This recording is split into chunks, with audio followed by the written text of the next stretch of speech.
¿Cómo están ustedes? Muy, pero muy buenos días. Un gusto saludarlos. Mi nombre es Soledad Oneto, soy periodista y los voy a acompañar en este webinar que va a estar muy interesante, donde vamos a hablar, por supuesto, de agua y constitución. Como muchos de ustedes saben, y si no les comento, a fines del 2019 se produjeron protestas a gran escala, ¿no? En varias ciudades chilenas iniciadas por el aumento en el valor del precio del boleto del metro, contra la desigualdad social, contra el costo y la calidad, por ejemplo, de la atención médica, de la educación, de las bajas pensiones que han sido temas tremendamente relevantes en Chile. Además, surgió, por supuesto, con fuerza un tema que ya se venía discutiendo, como es la distribución y la disponibilidad del agua. Recientemente, quiero contarles, los días 15 y 16 de mayo de este año, de este 2021, se llevaron a cabo las elecciones para los 155 miembros de la llamada Convención Constitucional, que dará forma a un nuevo texto, a una nueva constitución que debe ser aprobada por la ciudadanía. Al mismo tiempo, también se votaron los puestos inéditos de gobernadores regionales, cada uno por región. También se votaron los alcaldes y concejales y los candidatos tradicionales. Estamos hablando del centro político, de la izquierda y la derecha, perdieron estas elecciones, donde la gran victoria entonces fue para los independientes. De los 155 miembros de la Convención Constitucional, está predeterminado que esté integrado por 78 mujeres y 77 hombres y 17 escaños reservados para representantes de comunidades indígenas. Así se estableció previo a la elección. La Constitución neerlandesa es relativamente breve y también bastante minimalista. La Constitución se estableció en el año 1814, lo que la convirtió en la segunda Constitución más antigua del mundo. Los cambios más recientes ocurrieron en 1983. La Convención Constitucional comenzará a funcionar en muy pocos días, este domingo 4 de julio de 2021, y va a redactar, como ya les decía, un texto, una nueva Constitución durante los próximos 9 meses. Ese es el plazo que tienen los 155 constituyentes para redactar este texto. Este periodo se puede extender una vez hasta un total de 12 meses y es probable que eso suceda. Una mayoría de 2/3 de los miembros de la Convención debe estar de acuerdo sobre el contenido de los artículos del proyecto de la Constitución, aunque esto es cuestionado por algunos miembros.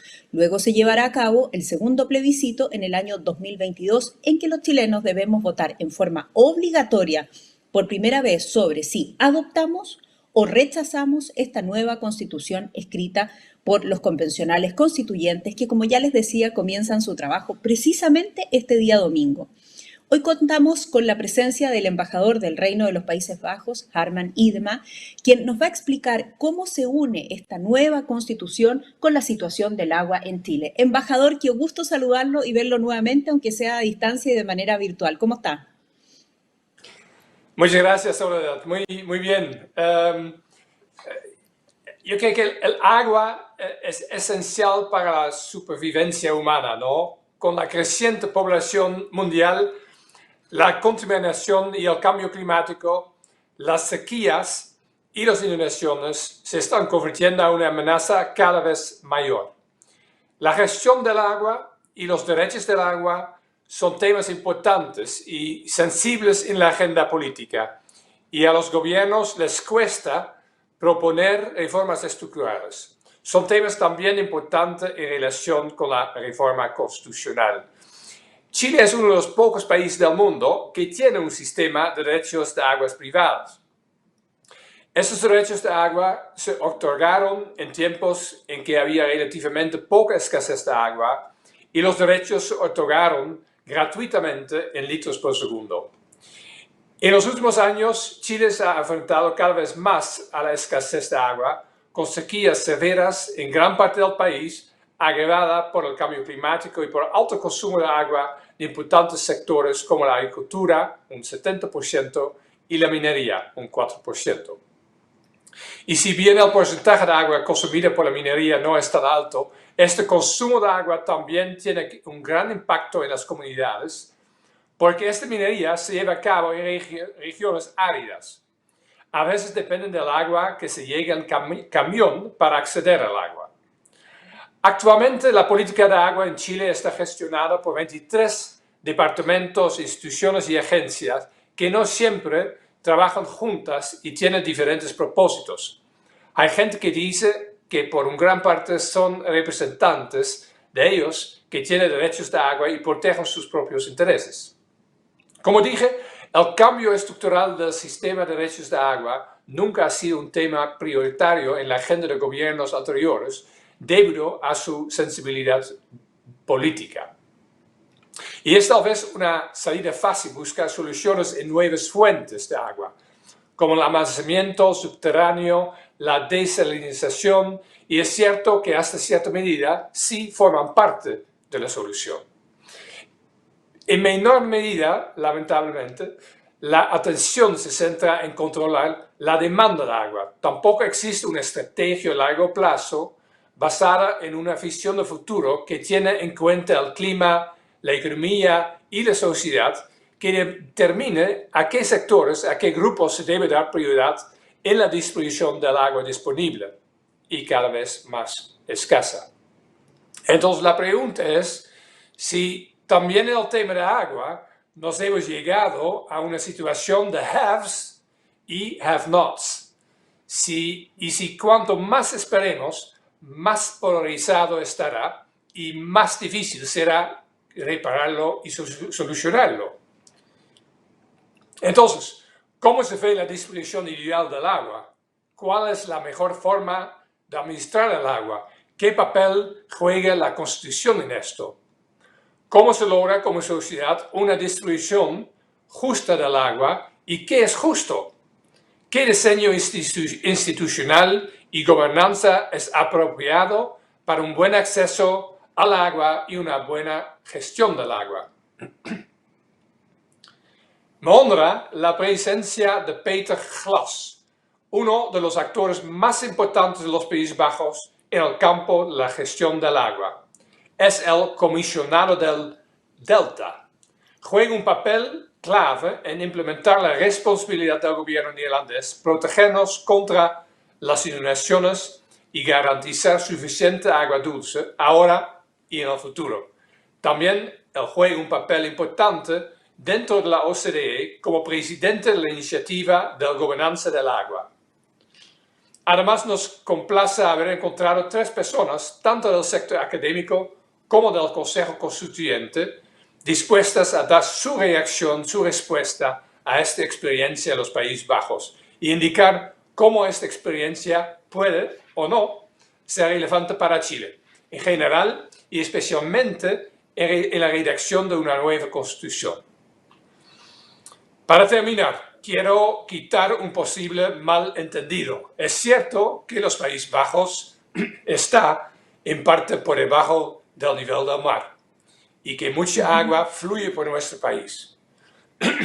Pero como Chile también nos afecta cada vez más la sequía. Tenemos más en común que con Chile que ustedes tal vez habían pensado.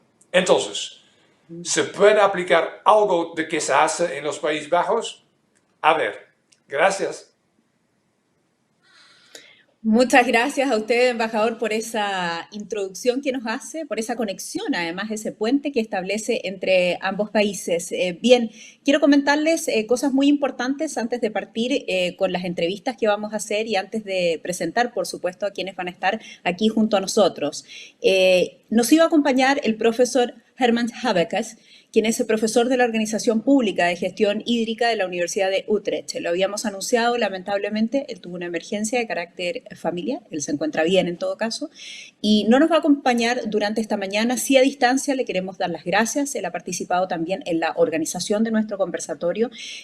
Tuvimos un Zoom y una reunión donde se conversaron todos los temas, él dio cuenta de su posición y envió también sus respuestas a Peter Glas, que nos va a ayudar entonces para responder las preguntas que estaban efectivamente diseñadas para él. Nuevamente le queremos enviar un gran abrazo a distancia y que supere este momento y ya en otra oportunidad podremos contar con él.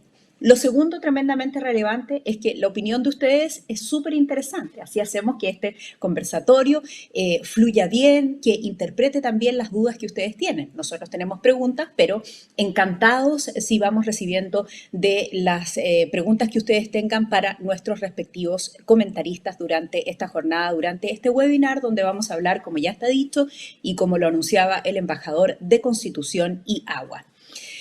A continuación voy a entrevistar y hacerle las preguntas destinadas a Herman y también a él, a Peter Glass, y vamos a hacerlas en inglés. Yo voy a hacer estas preguntas en inglés, pero ustedes a través de la plataforma están recibiendo la traducción en español si es que así lo requieren, así es que por favor utilícenlo porque les va a ser de muchísima ayuda para comprender el contexto, ¿no?, global y específico de este webinar. Nuevamente quiero agradecerles a todos y a cada uno de ustedes por acompañarnos en esta ocasión, por estar junto a nosotros y vamos de inmediato entonces con el conversatorio, quiero decir. Peter Glass, lo presentamos de inmediato. Peter, nice to meet you. Nice to meet you too, Soledad. Thank you. Vamos de inmediato entonces con las preguntas y el cuestionario. The first question, Peter. Your country has the second oldest constitution, no, of the world. Your country has also one of the oldest institutional frameworks for water management in the world. So how come the Dutch did not mention much about water in the constitution? What does the constitution say about the water? Yes, that's a very clear question and very relevant in terms of the process that you have embarked upon. But first of all, thank you very much for the invitation, and thank you, Mr. Ambassador, for the introduction. I caught much of it, although Spanish is not my forte, but I understand that it was introduced, and I'm glad to join you from my working space here, COVID-proof, in my home town. But the question about the Constitution and Dutch water, there are actually two articles in the Dutch Constitution, and we can talk about it later why that is. Article 21 states in very general terms, but strong terms, that the states shall be the concern of the government, the environmental state, to keep the country habitable and to protect and improve the environment. And water management is fully covered by this provision, and therefore it is a public matter, a public concern and responsibility. And then there's further on, there is Article 133, and that regulates regional water authorities on watershed level. And they have been with us for a long time. I can talk about that as well. And they play a very significant role in Dutch water management as the fourth branch of government, besides the national level, the provincial level, and the municipal level. So they're fully incorporated and a rather special entity in the Dutch context.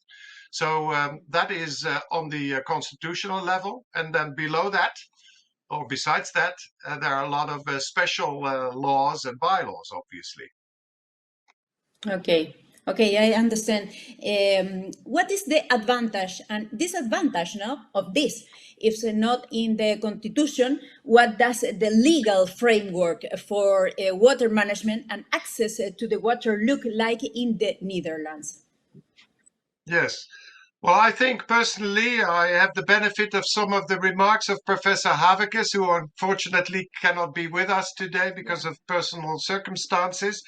But I think it is an advantage that you sort of secure the national governmental responsibility at the level of the Constitution, but you, at the same time, you are flexible in terms of laws and bylaws.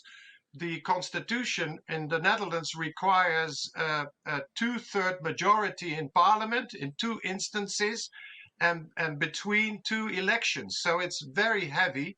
And given the, let's say, the rapid change of environmental conditions, but also socio and economic conditions, you may want to consider to be secure at the constitutional level, but flexible at the legal level for the, let's say, for the practical phase that obviously needs also to be addressed. Mm-hmm. Moving on from the legal to the institutional framework, no? The famous regional water authorities in Netherlands have been around for a very long time, and its members, no, were and are elected. What is the origin of these water authorities, and how did the Netherlands future organize its water management? Yes, they've been with us for a very long time, but maybe if you allow me on the legal side, let's say at the level of laws and bylaws, we have the regional water authorities. I will talk about it. There's the Water Act of 2009 with the responsibilities for water quality, water quantity, etc. The Drinking Water Act, and also the Delta Act. And I was introduced as Delta Commissioner, which is a special independent capacity that connects all levels of government and scales, let's say in the physical sense. That's my obligation. And if there are any questions about that, I can answer them later. But at the core of practical water management in the Netherlands, indeed, are the regional water authorities, or water boards, sometimes they are called. And they've been established already in the 13th century. So many hundreds of years ago, they were the first institutions that you might call democratic, in the sense that these were institutions of stakeholder involvement and stakeholder responsibility. They were not of public interest, but private. But nevertheless, they were mandated by the overlords of that time in the Middle Ages to take care of water management, and to do this in the low-lying parts. The ambassador, I understood, also mentioned some parts of the Netherlands below sea level, but about 60% can be flooded regularly. So these are protected by dikes, and the maintenance of those dikes and the pumping stations. They saw the beautiful windmill in the introduction screen. Now, obviously, we have electric pumping stations, etc. But that was the responsibility of the water boards. And we currently have 21 water boards, and there is a national agency, and they together work on the national level. The large rivers, we have two large rivers, the River Rhine and the River Meuse, that connect the Netherlands, which is a relatively small country, with the European hinterland. So the national level and the regional and local level, with strong institutions, with strong responsibilities, and the regional water authorities, for instance, have the capacity to tax, regional taxation. So they are not dependent financially on central government, and that's a very strong position, if you can imagine that. Okay. Peter, three questions for you. How does the Netherlands prioritize the use of water? Which sector, consumers, and how much when there is scarcity? By the way, do you have a scarcity? Because when Yes. we think of the Netherlands, we think of a country full of water. Yeah, that is true. And at the same time, we do have droughts. Actually, we have had 3 years of consecutive droughts and heat waves even in the Netherlands. And that was also a wake-up call that although we are connected with the European continent by these two major rivers, and it rains all the time sometimes, but also we can have months on end, and climate is changing. So the statistics and the meteorology experts explain to us that the climate of the European continent is also changing, and that we have to be prepared for longer, extensive periods of drought also. And we've had that. So some years ago, it was decided that we would prioritize the usage of water, the distribution of water at the national level and the regional level. And so there is actually a list which is on the table if we have such a situation. And then the highest priority, you may imagine, with the low-lying situation and the flood protection by dikes, is to keep those solid. And in dry periods, the dikes can crumble literally, and then after that period, the next flood will break the dike. So keep the dikes wet and moist is the highest priority. also in the law, in this regulation, is written that the very sensitive nature conservation areas are also protected, because if the drought would be too long, then certain natural values would be lost forever. So nature conservation is together with the dikes, at the highest level. And then the second level is drinking water and energy supply, cooling water in our instance. We don't have hydropower very much. And only at the third level is industry and agriculture and navigation. So there's this list of priorities, and also even private rights. I know that there's a discussion in Chile. We do have private rights and private ownership, but the government can always override those private rights if the circumstances make that necessary. Okay, Peter, this question is very important. What kind of long-term project, no, or will be developed in the Netherlands to secure sufficient water availability? How do that ensure, in particular, the availability of fresh drinking water? What does the strategy look like? Yeah. Although the Netherlands geographically and geology-wise is very flat, we don't have mountains. We have some hilly, higher terrain, but that's only a few hundred meters maximum. And 60% is at or about sea level. So we have two parts in the Netherlands: low-lying parts in which we are able from the rivers to tap the water, and through a very a sophisticated system of bigger and smaller canals and pumping stations, regulate actually the water levels. So that is obviously of great benefit to industry, but also to agriculture and nature. The relatively higher parts of the country do not have that benefit, so they are dependent on rainfall and the groundwater levels. And in these higher parts, the groundwater levels have dropped, as I suppose is the case also in Chile in some parts.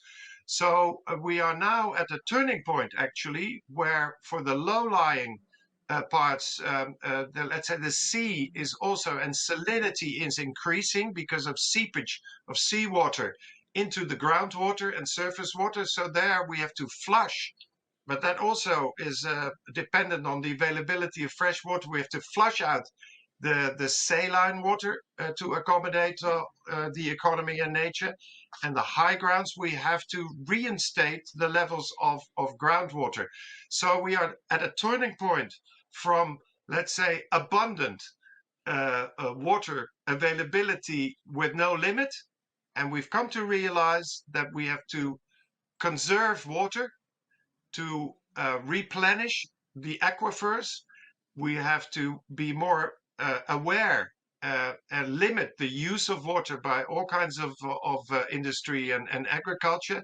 And so we are at a turning point and figuring out how to do this. And we do this at the national level together with these, let's say, the regional levels of the provinces, the regional water boards, and industry and agriculture. It's a cooperative consensus. Consensus is very important, and we have a tradition there to reach consensus, and we've had practice for hundreds of years. So hopefully we can enter into this new phase. But yes, there is drought, even in the Netherlands. Consensus is very important, no? Always. Peter, what are also activity between the OECD as the chair, no, of the OECD Water Governance Initiative? What can Chile learn from the OCDE in terms of improving our water governance? What do you think about this? Well, I've been involved with the OECD, the Organization for Economic Cooperation and Development, since, almost 10 years now.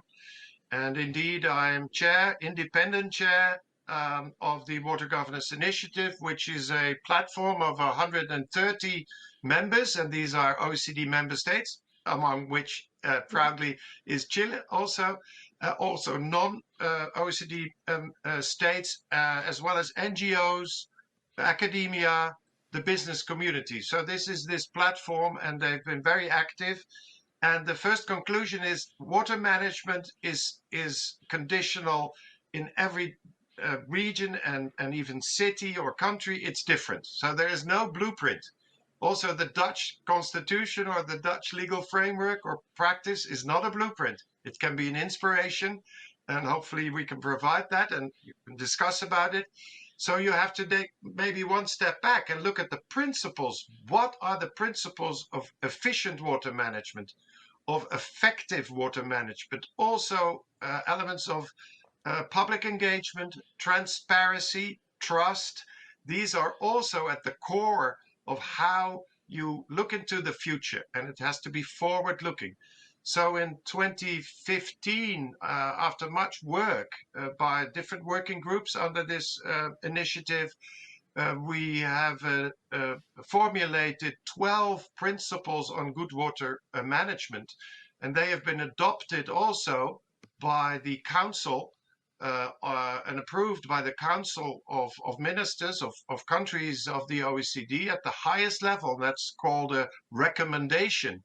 And that is certainly the highest level of, let's say, legal self-binding by each of the member states, including Chile in that respect. And after that, we went from principles to indicators, but also tools have been developed for self-assessment. And some countries in Latin America, if I may, but also elsewhere, have adopted those or applied those. For instance, Brazil and Argentina very recently. And also some reports, I've looked them up, are relevant. And well, I would recommend for those engaged in this debate to take notice, and notably too, the Environmental Performance Review of Chile that was published in 2016, but also a report called Gaps and Governance Standards for Public Infrastructure in Chile. That's broader than water, but water is very important chapters devoted, and that was published in 2017. Actually, my country, the Netherlands, was one of the first to enter into what is called, in terms of the OECD, a policy dialogue. A policy dialogue with a group of experts, international, the secretariat from the OECD, and national experts from the country. And that took about a year. This was in 2014. And I know many people look at the Netherlands and water management and they say, okay, this is the standard worldwide. And maybe it's true, but there are some flaws. There, for instance, water awareness. The Dutch have organized that maybe so perfectly, well, maybe not in every aspect, that the general public think, well, that's okay, we don't have to worry. And this report was published in 2014, 7 years ago, and to this date, it is a reference and it is on the table in any discussion regarding the development of both policy and practice in the Netherlands. So I would really recommend, and if you so required, I can liaise with Paris to perhaps take this also for Chile into consideration. I'd be happy to assist. Okay. Peter, the last three questions for you. Which lesson are learned in the Netherlands with regard to the institutional and legal framework, no? With regard to the access to water, water scarcity, and ownership? Well, as I said, there are no blueprints, but from my perspective, so take that into account, I would say organize a powerful public structure in which the public interest balances with the private interest. Because the economy is key, obviously, but the public interest and some interests do not have a voice, the voice of nature, the voice of the environment. So that has to be expressed. So strong public institutions based on a legal framework.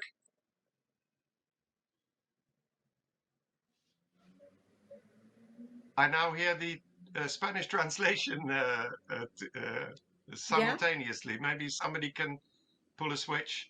But anyhow, so that would be my first advice, and to have that legally embedded, and have a system in that legal system of forward-looking planning or programs, but also have a system of permitting, which in the end can be overridden, can be overtaken by the public interest if that is necessary, and also have an adequate finance structure. Well, I explained that the regional water boards, they levy through their own taxation about 3 billion euros annually. And that's a large proportion of the total amount which is spent in the Netherlands, which is about 8 billion euros annually for everything to do with water, also including water quality and sewage, etc. So 3 billion is very large. The Delta Fund, on which I supervise, is also about 1 billion. So together that's 50%. And that also has to be taken into account, and also to be forward looking. So we make plans for 6 years, 12 years, with a horizon until 2050. And each year I make a program which I send to the Minister of Public Works and Water Management, and together with my advice and her appreciation of the advice and the financial advice which I give, and on a project basis for investments, it's then sent to Parliament, and it becomes part of the next year's budget for this next parliamentary budgetary year. But it is always, there's this horizon, 6 years, 12 years, 30 years. And that is something that has to be embedded in the law. And so the Delta program has also provisions in the law which were adopted through Parliament in 2012, so 9 years ago. So those would be my major pieces of advice on this point. Okay. What advice can you give to Chile from your respective backgrounds? No, what should be prioritized according to you from a legislative law perspective and from a policy governance perspective? Where to begin? Can you ask the question again, please? What advice can you give to Chile from your respective backgrounds? What should be prioritized according to you from a legislative law perspective and from a policy governance perspective? Where to begin? Well, I think some of these aspects I already mentioned. So this process of establishing, writing a new constitution with this council of 155, if I'm correct, chosen representatives, that's very special. We've never had that in the Netherlands, so I think it's very interesting to see how this goes. And so my first advice would be to make this distinction. Do we put all the details in the constitution, including the human right for water and the let's say the public and the private aspects of it? Then you have many details, and I don't know how long the constitution will work, your next constitution. But as I said at the beginning, there's also the consideration of getting the principles right, that it is, in our case, a public responsibility with a lot of private enterprise and with permits, etc. But to, in the end, make the because water is a human right, in my opinion, although it is not in the Dutch constitution so written, but it is a human right, and this has been established in international treaties also. So that would be the basis, but also consider flexibility. And then you may not want to put everything in the constitution, but have a very strong, let's say, subsequent laws and bylaws. Also, my advice would be look at the basin level, at the natural, let's say, the natural flow of the rivers, the river basin, as the basis also for the administrative and executive of water management. And perhaps, if that is possible, look at the, let's say, in terms of autonomy, also in financial terms. So if everything is regulated and financed from the state, from your capital, from one ministry, perhaps, and the coffers of the current cabinet, that's in good times that's very strong, but maybe in other times it would be advisable to have a balance with also regional autonomy, up to the point that you also have regional financial autonomy. Now, this is a difficult discussion. I understand this. But you have to go through this debate. And this is why I suggested, it is a suggestion, to maybe have such a self-assessment of water governance principles, and perhaps also use your membership of the OECD to this effect. Mm-hmm. Okay. Finally, Peter, where do you think the Dutch can help to prevent reinventing the wheel and knowing no country is the same? What do you think about this? Well, first of all, it was the ambassador and the Dutch embassy that took the initiative to organize this, and I understand there are 3 webinars, and the first was really on the constitutional aspects, the second now on water. I do not actually know what the third will be, but that is part of what we can do.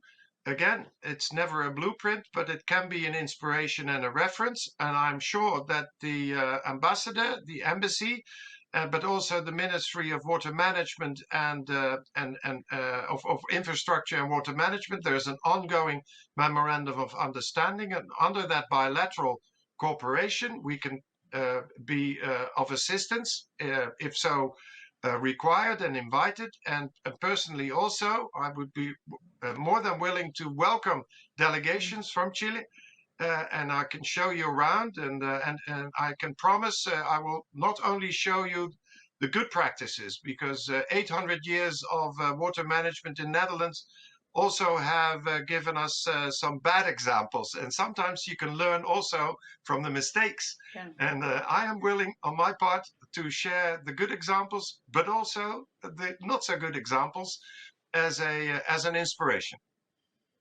Yeah. Yeah. Thank you, Peter. Es muy interesante lo que dice Peter. Efectivamente, cada país, ¿no?, tiene que buscar su propio camino. Por eso vamos a sumar a la conversación ahora a 3 invitados que tenemos. El embajador ya algo adelantaba. Cristina Dorador está con nosotros, constituyente independiente del Consejo Constitucional con formación en Ciencias de la Naturaleza de la Universidad de Antofagasta. La vamos a saludar también a Cristina Dorador. Saludamos también a Antonio Pulgar, magíster en Derecho de la Universidad de Chile, investigador en el campo del derecho del agua, no confundir con legislación de agua. Y Ruggero Cosi está con nosotros, constituyente independiente del Consejo Constitucional con interés en el agua, consultor energético independiente de la región de Valparaíso. A los 3 les quiero decir bienvenidos y muchísimas gracias por estar con nosotros. Buenos días. La idea ahora, muchas gracias por estar acá. La idea ahora, ya todos participando, ¿no?, junto con el embajador también y con Peter en este conversatorio, es que ustedes se puedan referir a lo que escucharon y hagan sus propias reflexiones del proceso que comienza, ¿no?, que es histórico y que parte este día domingo. Cristina, partimos por ti. Les reitero, Cristina Dorador, constituyente independiente del Consejo Constitucional con formación en Ciencias de la Naturaleza de la Universidad de Antofagasta. Bienvenida a nuestro conversatorio. Gracias al embajador y a todas las personas que han hecho posible este conversatorio tan interesante. Cristina, si quieres tú nos entregas tu opinión respecto de lo escuchado recientemente y sacar las conclusiones, ¿no?, para los desafíos que debemos enfrentar nosotros en la redacción de la Constitución. Sí, bueno, sin duda los Países Bajos tienen una historia larguísima, ¿no?, más de, como señalaba Peter, más de 800 años de manejo de agua.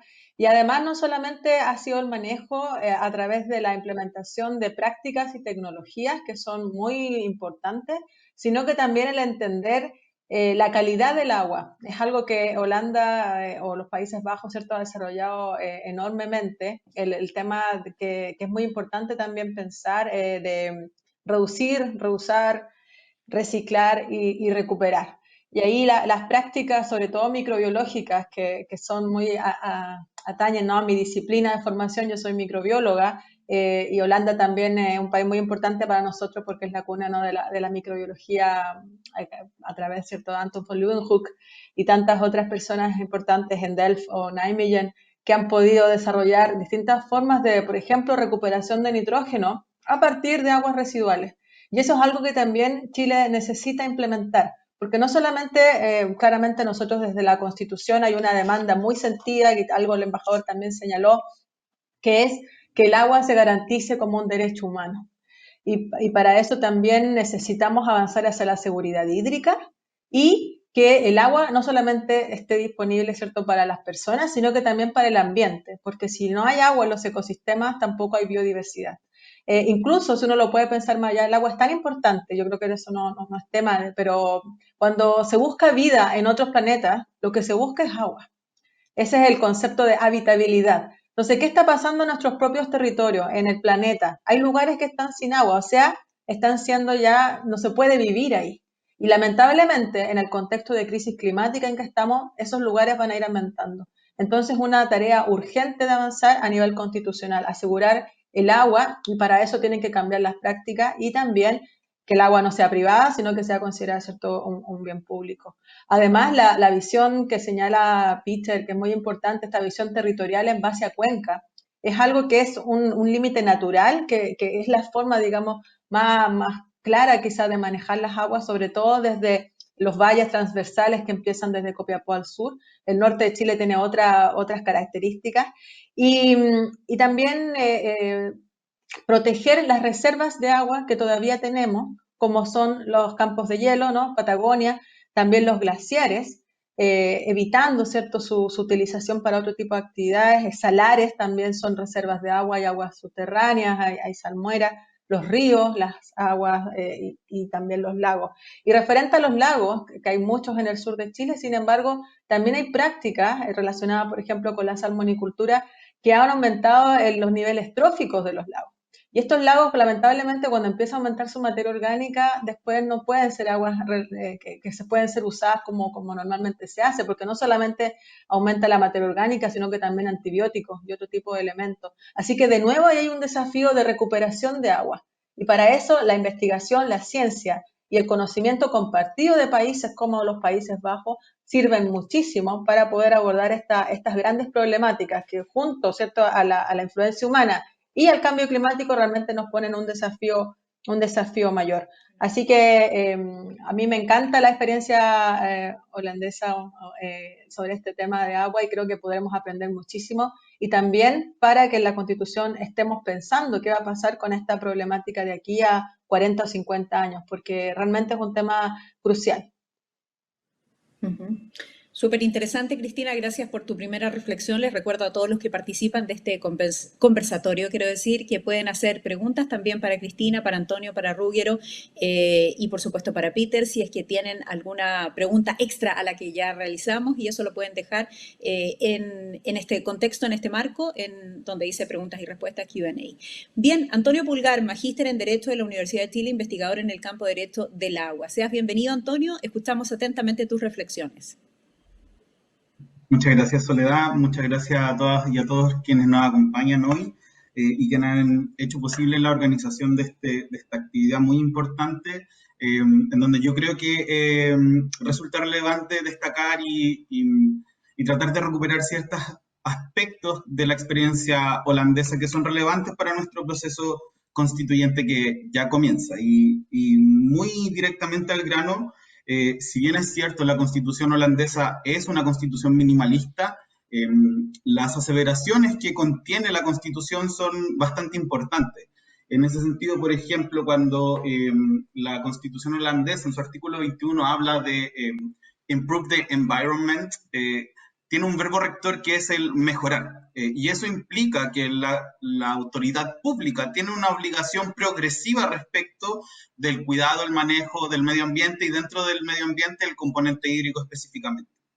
Y otra de las cosas que creo que es importante rescatar es la regulación de los aspectos orgánicos, es decir, de las autoridades públicas que son competentes y cuáles son sus misiones dentro de la gestión de los recursos hídricos. ¿Y por qué creo que esto es importante? Porque en la medida en que en nuestro país se hacen cada día más latentes y visibles los efectos del cambio climático con el avance de la desertificación en la zona centro-norte de nuestro país hacia el sur y con la reducción de la disponibilidad hídrica en nuestras cuencas, creo que es importante poder establecer un objetivo, ¿no? Un objetivo de mediano y largo plazo, tal como lo señalaba Peter, para poder establecer cuáles van a ser los instrumentos que la Constitución y subsecuentemente sus leyes van a entregarle tanto a los particulares como a las autoridades públicas para gestionar las aguas. Y en ese sentido, a mí me parece muy importante esta idea de la descentralización de la decisión de los territorios que permita, por ejemplo, tener autoridades competentes y robustas, manejando y distribuyendo y gestionando los recursos hídricos o el componente hídrico, pero que esta gestión permita incluir a todos los actores relevantes.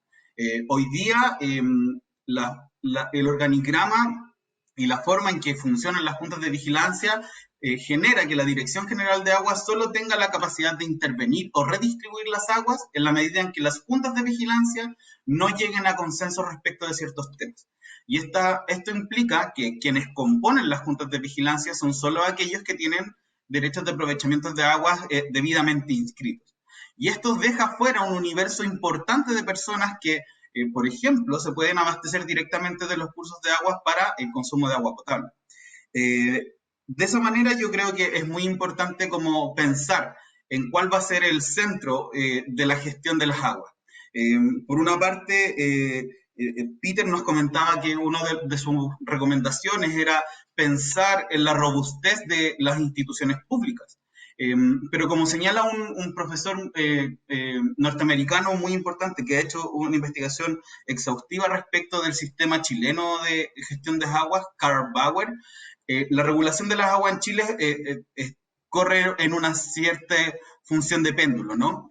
Desde una gestión pública muy fuerte al modelo de gestión ahora en donde básicamente está principalmente regulado por el mercado. Y en ese sentido yo creo que hay que tratar de llevar este péndulo hacia una función pública, que reconozca la necesidad de objetivos de largo plazo, que reconozca la necesidad de generar instrumentos para gestionar y resolver los conflictos socioambientales que se han ido registrando en nuestro país. El Instituto Nacional de Derechos Humanos, en su última actualización del mapa de conflictos socioambientales, tiene catastrados algunos de los conflictos por el agua que se han dado en Chile y cómo estos se relacionan además con los usos productivos de las aguas, las industrias productivas. Y en ese sentido también creo que sería importante ir viendo cómo se diferencia la realidad nacional con la realidad holandesa, en el sentido de que en los sistemas continentales de derecho, el principio de legalidad, es decir, las competencias que están específicamente reconocidas tanto en la Constitución como en las leyes, permiten la actuación de las autoridades públicas.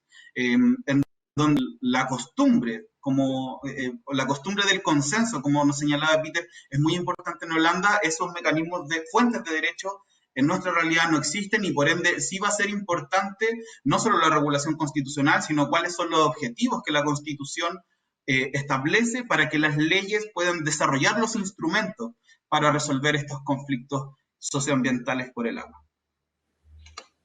Perfecto.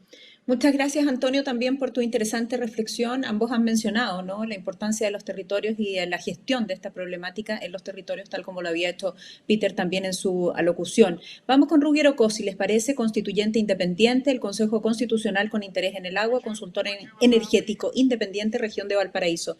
Bienvenido, Ruggero, también a la discusión.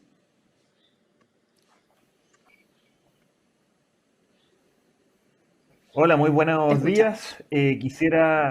Quisiera primero que todo agradecer al señor embajador, a todo su equipo, también al profesor Glass por esta interesante conversación. Y quisiera mencionar tres cosas para ser bien eficiente en el uso del tiempo. Primero es mirada global que nos ha transmitido el profesor Glass. ¿Y qué es lo que rescato yo? Primero, de que estamos viviendo un proceso de cambio climático que no solo afecta a Chile, ¿ya? O sea, derribar este mito de que incluso en países como Holanda hay una sequía y un cambio climático que nos está obligando a cómo es, ¿ya? Y en esa adaptación es que el rol del Estado es fundamental. Y creo que en Chile nuestro mayor déficit ha sido precisamente el Estado. No tenemos un Estado moderno. La gestión del agua en Chile por parte del Estado es deficiente. Carecemos de información, ¿ah?, del volumen, del caudal que tenemos en las distintas cuencas del país, y tenemos una infraestructura que también es deficiente.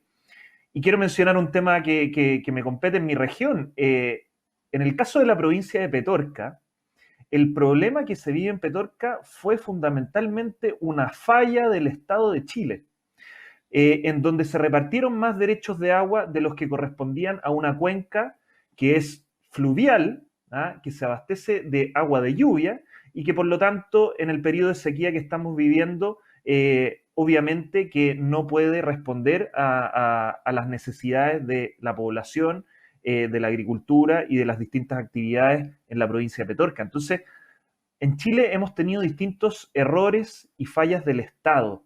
Y en ese sentido, creo que es muy importante lo que menciona el profesor Glass, ir construyendo un centro entre lo privado. El profesor mencionaba que en Holanda hay derechos privados de agua, pero que son de algún modo equilibrados con este rol, instituciones públicas sólidas, robustas, que priorizan ciertos usos del agua, que fiscalizan, que administran también la gestión del recurso hídrico. Y quiero comentarle un dato también al profesor Glass, que justamente en Chile algo de eso se ha intentado, con muchos defectos y cosas por corregir, pero como dato, el metro cúbico de agua potable en Santiago de Chile es 3 veces más barato que el metro cúbico potable en Ámsterdam. Entonces, tan mal no lo hemos hecho, pero ciertamente hay mucho que mejorar. El minimalismo como técnica constitucional, creo que es importante que en la constitución que vamos a comenzar a redactar digamos poco, pero que lo que digamos sea fundamental. Creo que son tres cosas. Primero, definir la naturaleza del recurso hídrico como un bien nacional de uso público de todos los chilenos. Segundo, consagrar el derecho humano al agua potable con estándares definidos en la ley de suficiencia, de accesibilidad, en fin, según todo lo que estándares de derecho humano. En lugar, el deber del Estado de promover el desarrollo de infraestructura hídrica, que es uno de los grandes déficits que tenemos en nuestro país. Y por último, también quisiera rescatar el modelo de gestión descentralizada. Creo que Chile necesita avanzar como parte de la agenda modernizadora del Estado en una gestión descentralizada, en este caso también de los recursos hídricos, administración de las cuencas y no centralizarlo todo en Santiago. Así que creo que tenemos mucho que aprender. Me encantaría también que en un futuro cercano el profesor Glass pueda ir a compartir esta experiencia no solo con Cristina, conmigo, sino que también con el resto de los constituyentes. Así que muy agradecido la invitación y esperamos poder seguir manteniendo y de diálogo y de aprender también de experiencia extranjera. Súper interesantes también tus puntos, Ruggero. Vamos a aparecer todos en pantalla ahora porque ya nos están llegando algunas preguntas. Así que, Peter, do you want to comment on something, no?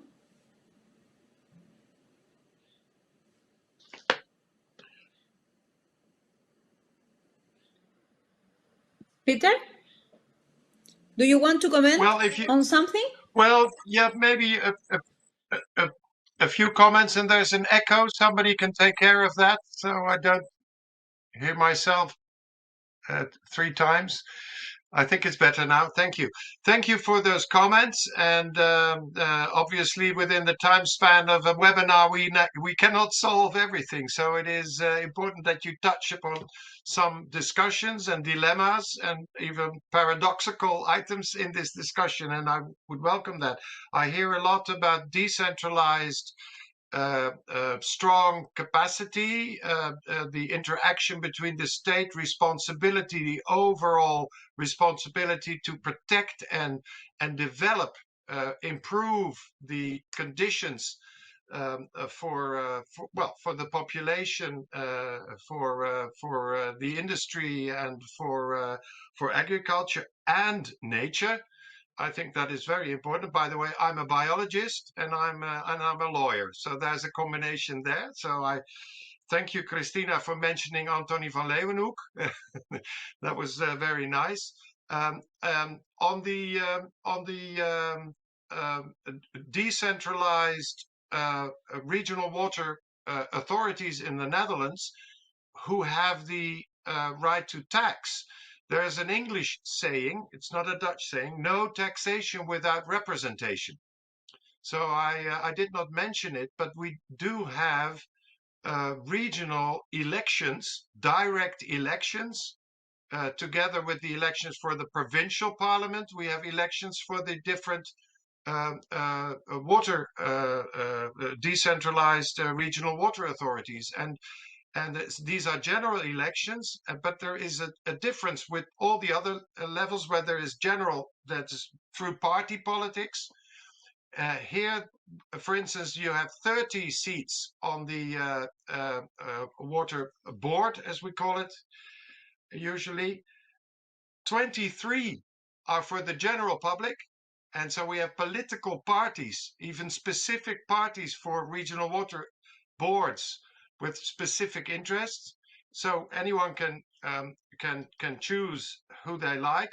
And then there are 7 seats which are reserved, 2 for farmers, 2 for nature conservation, and 3 for the business community. And sometimes these numbers differ according to the local circumstances.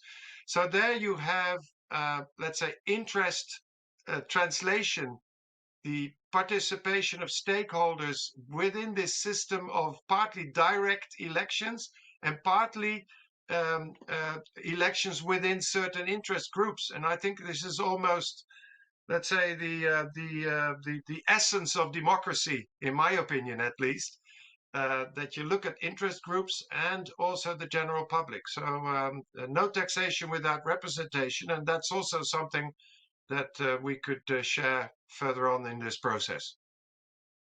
Claro.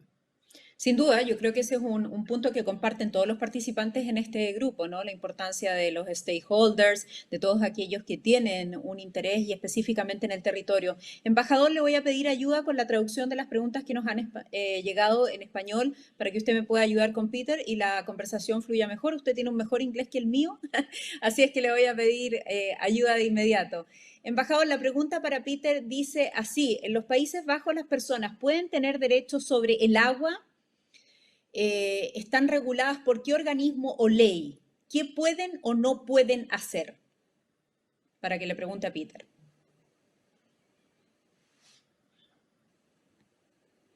I think I understand the question.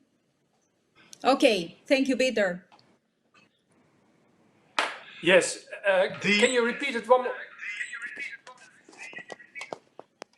I think I understand the question, Mr. Ambassador Soledad. Can I try and answer and then see if it fits the question? Okay. There is no provision in the law that states that there is an individual right to water, or there is an individual right for a farmer to have water. So that is not the level how it is defined in the law. On the other hand, we have a drinking water law. And drinking water companies, which are companies, but nevertheless they are publicly owned. So the shares of the drinking water companies are owned by municipalities predominantly. And they have an obligation to serve the individual household and industries. And last year, or the year before, during the drought, these were conflicting, let's say, legal terms. There was, on the one hand, the obligation to serve, and on the other hand, there was a maximum, there was a cap on the allowed abstraction volume. And so this was the first time that actually this occurred. So the company said, we have this obligation to serve and to provide water. And so we will go over the legal limit and we will see what happens, but this obligation comes first. So this is the kind of checks and balances that we have in place. If talking about, let's say, water availability, for instance, to farmers, the farmers pay to the water board for the infrastructure to provide their water. And in good times, it's almost limitless. They can abstract without payment. But we also here, we have hit the boundary of if this can be maintained. So there is talk about changing the system where a tariff would be in place on top of the tax that a farmer pays, a tariff for abstraction. Well, this is something under development. So far, we have this luxury of limitless water availability, but we don't have that anymore. And so because of the laws are flexible in that sense, we can enter into this discussion and together with Parliament come up with different solutions for the future problems that we are facing. Two examples. Okay. I don't know Peter, if this fits the question completely, but nevertheless. You understand perfectly. Where to find the 12 principios, the 12 principles of the OECD? Okay, well, if you Google OECD and water governance principles, you will find it immediately. But I can, I have before me here some written material, the questions that were prepared and also the answers by Professor Havikis and myself. By the way, I'm not a professor.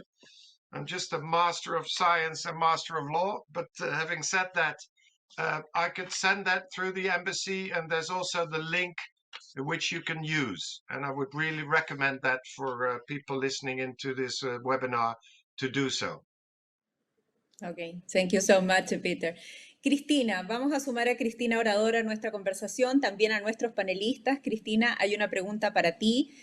Me gustaría preguntar, dicen, si se consideraría prudente discutir un cambio en la delimitación administrativa actual de Chile, entre paréntesis se pone regiones, hacia una enfocada en las cuencas. ¿Cuál es tu opinión?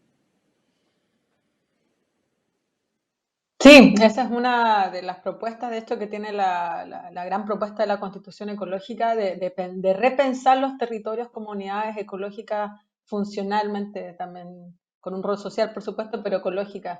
Porque hay sectores donde los ríos quedan cortados, la regionalización actual fue hecha con un lápiz y una regla en un papel, y eso no tiene que ver con la naturaleza territorial y también el ámbito humano que está presente en estos territorios. Así que sí, sin duda, es muy importante pensar el territorio, ¿cierto?, como las cuencas.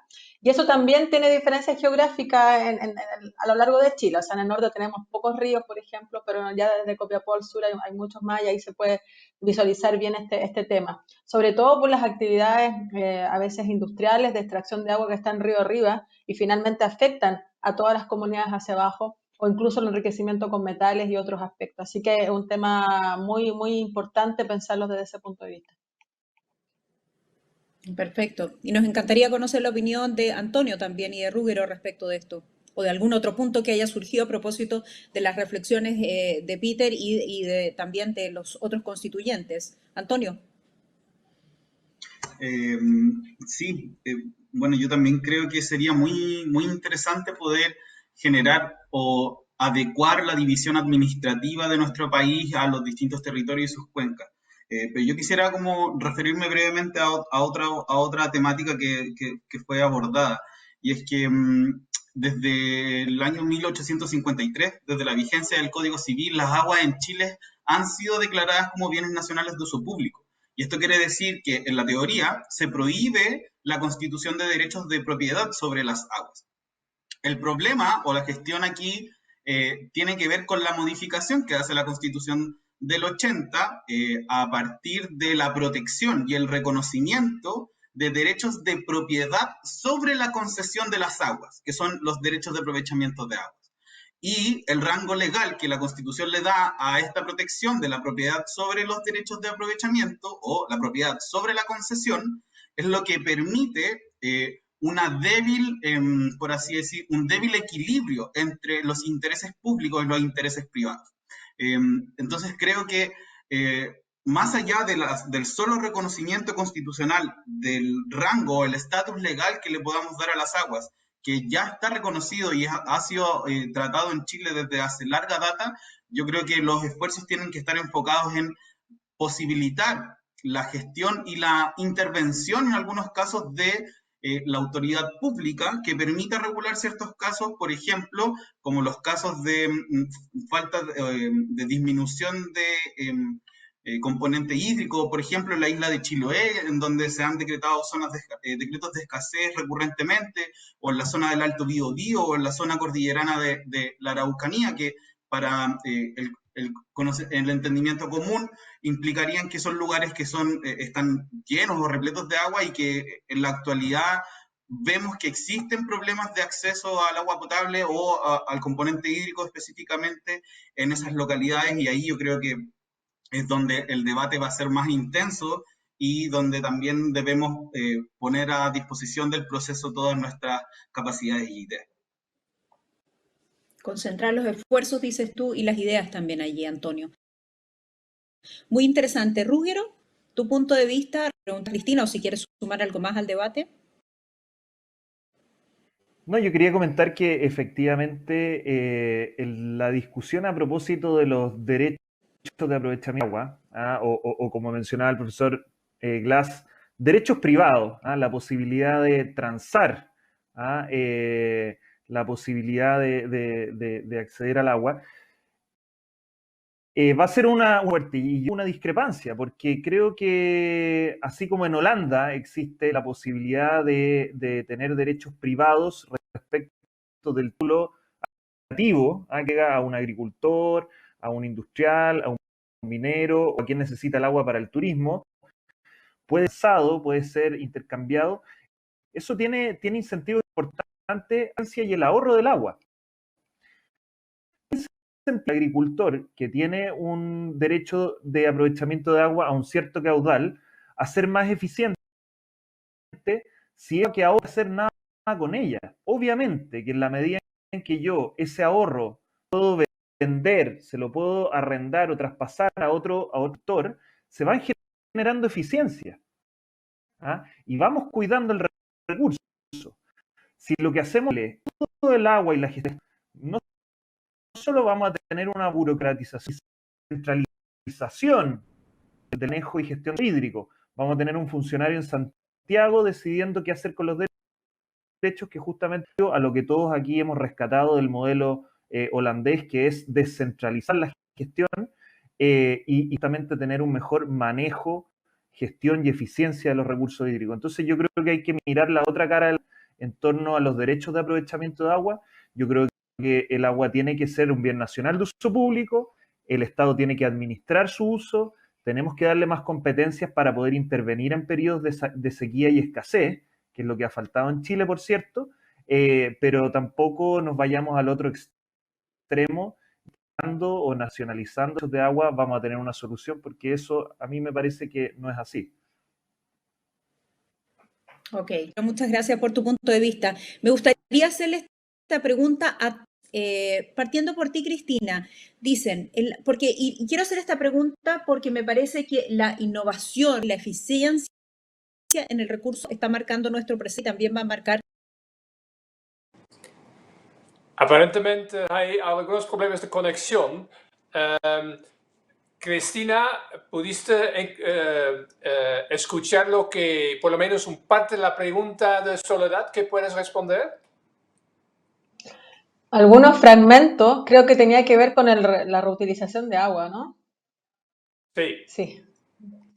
Sí, fue como un puzzle. Bueno, efectivamente en Chile tenemos muchos desafíos respecto a la reutilización de agua, sobre todo las aguas residuales y las aguas industriales también, ya que, por ejemplo, en ciudades como Antofagasta, a pesar de que tenemos una planta de tratamiento de agua servida, la gran mayoría del agua solamente pasa por tratamiento primario y se va directamente al mar. Y eso muestra un poco la falta de políticas al respecto, porque no da abasto para ciudades grandes y eso ha pasado también en muchos territorios.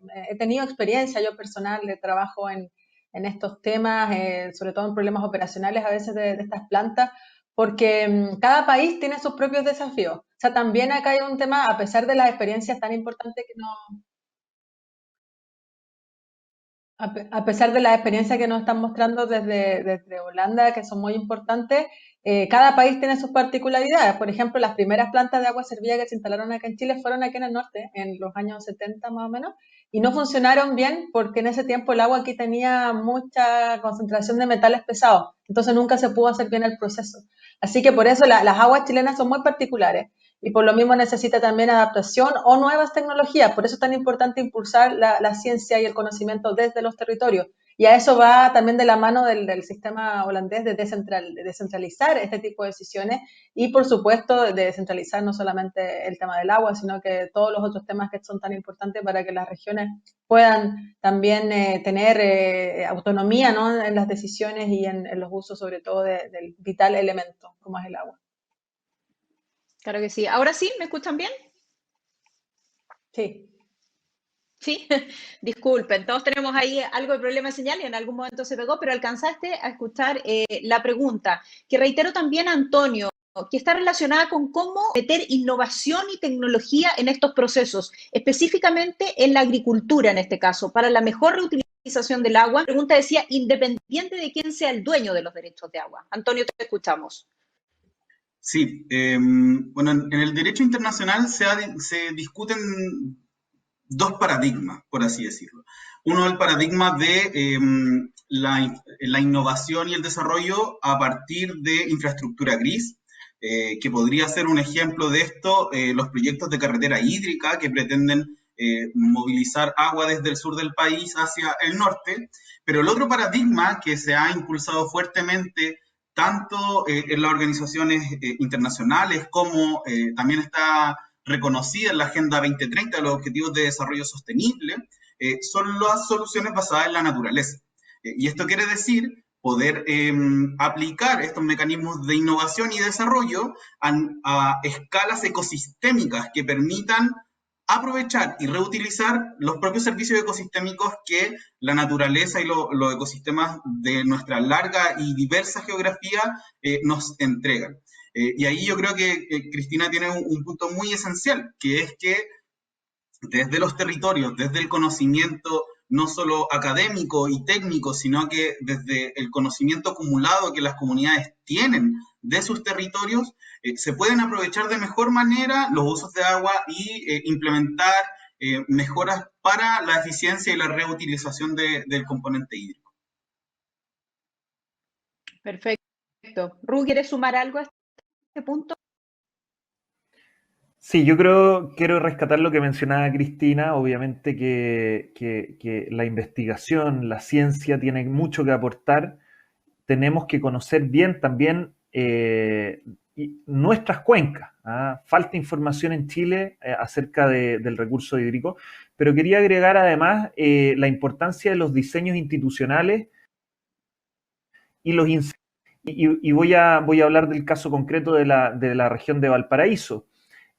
Donde tenemos principalmente que toda la costa se abastece, toda la costa, estamos hablando de Viña del Mar, Valparaíso, Concón, consume el agua potable a partir de lo que trae el río Aconcagua. Y desde hace años que la prioridad en el consumo de agua va hacia la costa para el consumo humano. Todo el agua que trae el río Aconcagua llega al embalse Los Aromos por la población costera. Y obviamente que han faltado en el diseño institucional incentivos para que empresas sanitarias inviertan en la reutilización, en el tratamiento de las aguas servidas, en el tratamiento también de las aguas grises, como mencionaba Antonio, para así también dejar disponible agua para los sectores del interior, en este caso de la región de Valparaíso, para los agricultores, en fin. Y creo que hay que avanzar en esa línea, colocar los incentivos bien puestos. Recordemos que en Chile, hasta hace 30 años atrás, el agua potable en las zonas urbanas teníamos una brecha importante. Hoy en día tenemos un abastecimiento del 99% en las zonas urbanas de agua potable, alcantarillado y tratamiento de agua servida. Entonces, cuando uno coloca bien los incentivos, las cosas van sucediendo progresivamente y la colaboración público-privada en ese sentido es fundamental. Quisiera regresar a Peter, and so I'm going to do it in English. Peter, there have been some questions about the private water rights. On the one hand, you have a water market, a lot of speculation that has encouraged concentration. It is a long history that they have private water rights here. You have said something about that in the Netherlands you do have private water rights, but the government can always intervene. How this is a moment for Chile to reconsider this system of private water rights. How do you see this? What advice could you give to Chile on this also actually very politically sensitive topic? Yes, I'm fully aware of the sensitivity here, obviously. So forgive me if I tread on toes, but let's say in the Netherlands, we do have a private rights, but those are regulated through permits, which are not transferable. So you cannot sell your permit to any other private entity. If the permit is not used, it will be taken away from you. We may have a debate on this system in the Netherlands. There are some flaws in my view, because personally I think the permits are indefinite in the Netherlands, and I think this is not wise. So there's also room for improvement, in my opinion.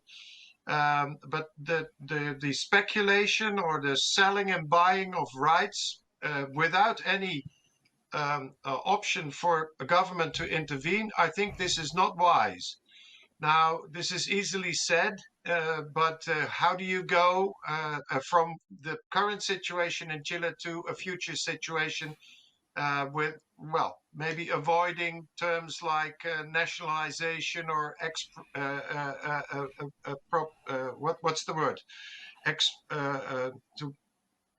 My English is leaving me, but to take away, let's say, the ownership. There's a term which I cannot reproduce now. Expropriate. I think that's the word.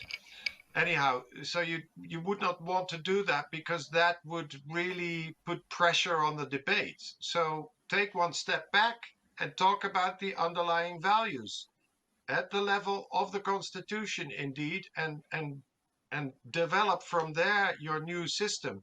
If you start pulling up the wrong end of the rope, you will end up nowhere.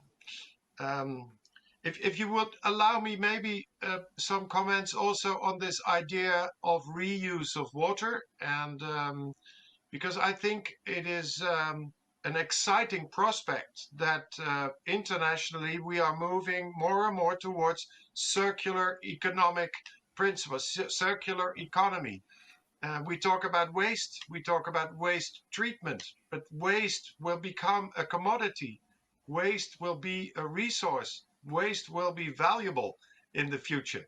And for this, obviously, innovation, new technological breakthrough techniques will be important, and they are being developed everywhere across the globe, also in the Netherlands, I'm sure also in your country. and we need to encourage this. This can also be, let's say, a responsibility of government to create an ecosystem in which such innovations can take place.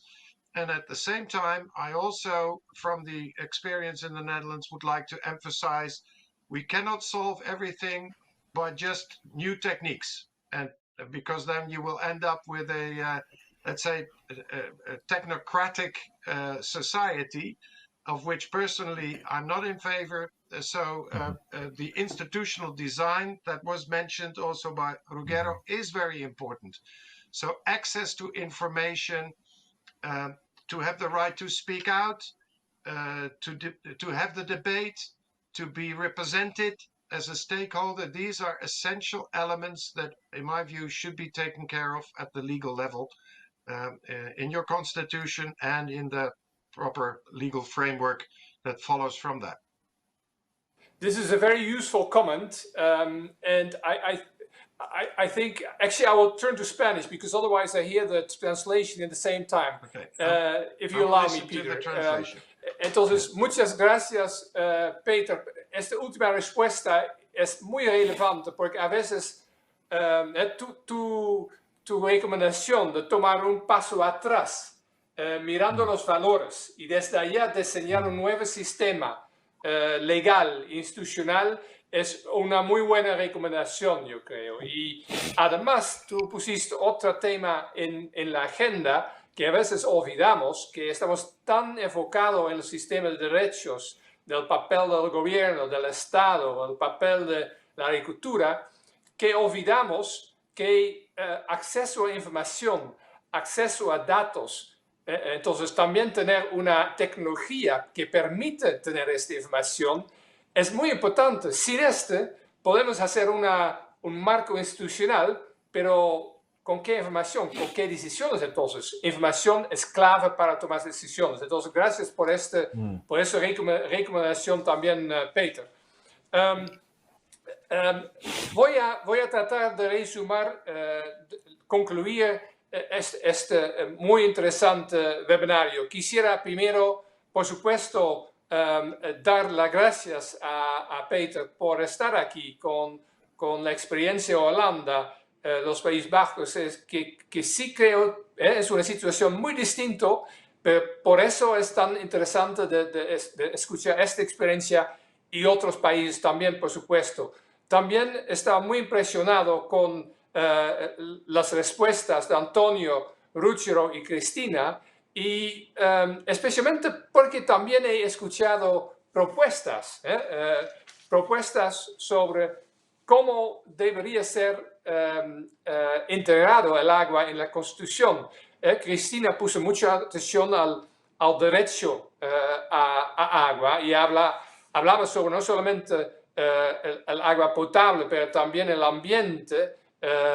Y yo creo que también lo que dijo Ruggero sobre deberíamos tener algo en la Constitución sobre agua como un bien público, sobre el rol del Estado, como promover la infraestructura, que necesitamos tener estándares formulados en la ley. Entonces, diciendo en la Constitución que en la ley se van a poner los estándares, era una muy buena propuesta. Y también lo que he escuchado, un modelo descentralizado. Entonces, aquí hay varias propuestas muy concretas que debemos confesar. Es un buen inicio, yo creo, para una conversación sobre agua en la ley. ¿Y qué se puede todavía entonces aprender de Holanda? Bueno, que en Holanda las prioridades son, primero tiene que ver con la seguridad. Los diques deben ser húmedos. Es una situación en Holanda que es muy importante. El agua potable para todos es otra prioridad. Y solo después viene la industria, la agricultura. Entonces también es una jerarquía de derechos o prioridades en qué es primero lo más importante y qué después. Este fue algo muy interesante de los comentarios de Peter. También muy buena sugerencia de Peter diciendo que por qué no Chile es una recomendación, una sugerencia, por qué no hacemos un diálogo político con la OCDE sobre agua sería muy interesante, y justo en este momento estamos con elecciones, estamos con una nueva constitución, es un muy buen momento. También habló Peter sobre, que es una conclusión también para mí interesante, que las autoridades regionales de agua tienen el poder de implementar impuestos, y este da un papel bastante independiente a las autoridades regionales, y también nos contó que no solo son elegidos los miembros, pero también hay una división con gente de la comunidad empresarial, consumidores. Entonces también ahí hay una muy buena división, y me parece algo muy interesante también para Chile. Entonces, una recomendación: el marco institucional es importante. No taxation without representation, dijo Peter, que me parece muy interesante también para Chile. Yo creo que estas son algunas conclusiones y recomendaciones, sugerencias muy útiles para el contexto ahora de Chile. Gracias a todos por escucharnos. Gracias a los panelistas, los comentaristas. Fue muy interesante sus respuestas al comisionado Delta, Peter Glas. Y gracias también a Soledad. Debería haber sido un dolor de cabeza con esta conexión, a veces faltando un poco, pero muchas gracias. Tal vez yo iba a cerrar, pero voy a dar la palabra a Soledad para cerrar el webinario. Embajador, gracias. Es usted un excelente co-conductor. Lo voy a contratar para todo lo que tenga que hacer de ahora en adelante cuando se caiga mi señal. Así es que muchas gracias. Peter, thank you so much and nice to meet you. Cristina, vamos a partir por Cristina. Antonio Ruggiero, muchísimas gracias. Embajador, también gracias a usted por haber estado con nosotros. Muchas gracias a todos por aportar en este conversatorio. Tiempo ya de despedirnos de ustedes. Más gracias para todos los que estuvieron conectados. Disculpen mis inconvenientes técnicos. Les mandamos un gran abrazo. Creemos que ha sido, sin ninguna duda, un diálogo, un conversatorio de ideas que va sumando a lo que va a ser nuestra futura Carta Magna probablemente, y a cómo se van a discutir estos temas. Siempre mirar las experiencias internacionales es interesante. Se dijo en la conversación, cada país, ¿no?, tiene su propia experiencia, tiene sus propias necesidades, pero es interesante mirar lo que otros han hecho, sobre todo ahora pensando, ¿no?, en las necesidades que vamos a tener respecto de este tema. Nuevamente, mil gracias a todos ustedes por haber estado conectados con nosotros, mil gracias por las preguntas que enviaron, y esperamos entonces haber cumplido con la promesa, porque nos retiramos en punto a las 11:30 y partimos también muy puntuales. Un abrazo muy grande, cuídense mucho y que tengan una gran semana.